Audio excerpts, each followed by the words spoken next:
Good morning, সকলকে সুপ্রভাত এবং ওয়েলকাম জানাই our YouTube channel Pataba study centre 0.1 and Facebook page Pataba study centre 0.1। সকলকে বলবো, চ্যানেলে প্রথমবার এসে থাকলে অবশ্যই ইউটিউব চ্যানেলটিকে সাবস্ক্রাইব করবে। ফেসবুক পেজ থেকে দেখে থাকলে অবশ্যই ফেসবুক পেজটিকে ফলো শেয়ার করবে। আজ আমরা আলোচনা করছি দ্বিতীয় শ্রেণীর প্রথম পর্যায়ক্রমিক মূল্যায়ন 2026 বাংলা। এখানে আমরা সম্পূর্ণ প্রশ্নপত্র উত্তর সহকারে আলোচনা করতে চলেছি। চলো তবে দেখে নাও। এখানে বলেছে 1 নম্বরে পূর্ণ বাক্যে উত্তর দাও। আমি শুধু বাক্যে উত্তর দিয়েছি, তোমরা পূর্ণ বাক্যে লিখবে।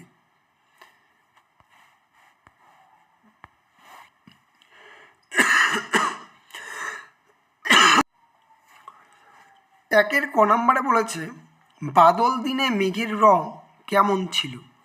তোমরা উত্তর লিখবে ঘন কালো। একের খ নম্বর হাট কোথায় বসে। হাট নদীর ওপারে বসে। একের গ নম্বর কার ক্ষেতে একটিও ঘাস নেই। উত্তর লিখবে ক্রান্তবাবুর ক্ষেতে। একের ঘ নম্বর আদ্যনাথ বাবুর কন্যার বরের নাম কি। লিখবে বৈদ্যনাথ। উম নাম্বার চন্দননগর থেকে কে আসছেন। লিখবে অভয়কঙ্কর আসছেন। দুয়ের দাগে রয়েছে কবিতার পরের লাইনটি লেখো। ক নম্বরে রয়েছে কলছি ভরা এখো গুড়ে। পরের লাইন হবে মাছি যত বেড়ায় উড়ে। 2 নম্বরে বলেছে, মানে 2-এর খতে বলেছে অন্ধকানাই পথে পড়ে চলেছেন সজোরে। 3 নম্বর এলোমেলো বর্ণগুলি সাজিয়ে বর্ণ লিখো। 3-এর কতে যে রয়েছে দন্তেশ্ব উনিশ্বর হ বর্গের জ বস্ত্ররাখেরা, এটি হবে হংসরাজ। 3-এর খ নম্বর রয়েছে পয়াকারে পা প উময় গল, এটি হবে পঙ্গপাল। 3-এর গ নম্বর বলেছে দন্তের নয় দ ফয়রস্যু কয়রস্যু ল, এটি হবে কুন্দ ফুল। 4 নম্বরে রয়েছে অর্থ লিখো।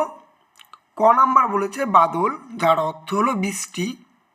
খ নম্বর ভীত অর্থাৎ সেবক। 4-এর গ নম্বর বলেছে খুঁত অর্থাৎ দোষ। 5-এর দাগের ক নম্বর রয়েছে বিপরীত শব্দ লেখো।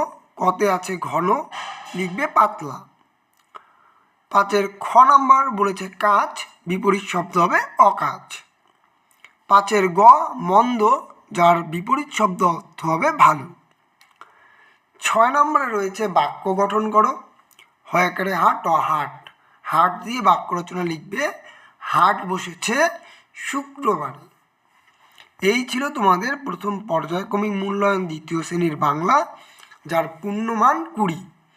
ভিডিওটি ভালো লাগলে অবশ্যই ভিডিওটিকে লাইক করবে এবং তোমাদের মতামত জানাবে এবং ইউটিউব চ্যানেলটিকে সাবস্ক্রাইব করবে। ফেসবুক পেজ থেকে দেখে থাকলে নিশ্চয়ই পেজটিকে ফলো শেয়ার করবে, যাতে এরকম ভিডিও পেতে পারো। ততক্ষণ ভালো থাকবে, সুস্থ থাকবে, সর্বোপরি পড়াশোনা করবে। টাটা।